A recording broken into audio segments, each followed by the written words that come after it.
সীমান্তবর্তী ঝিনাইগাতি উপজেলা।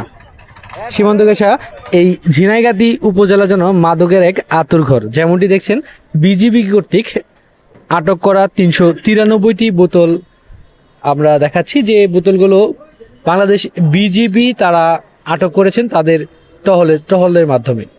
এই অঞ্চলের সীমান্তে এইরকম চালান কিন্তু প্রায়শই দেখা যাচ্ছে এবং কি বিজিবির জালে কিন্তু ধরা পড়ছে। ধন্যবাদ দিতে চাই ঝিনাইগাতি উপজেলার এই সীমান্তে যারা সীমান্ত পাহারা দিচ্ছেন বিজিবি সদস্য।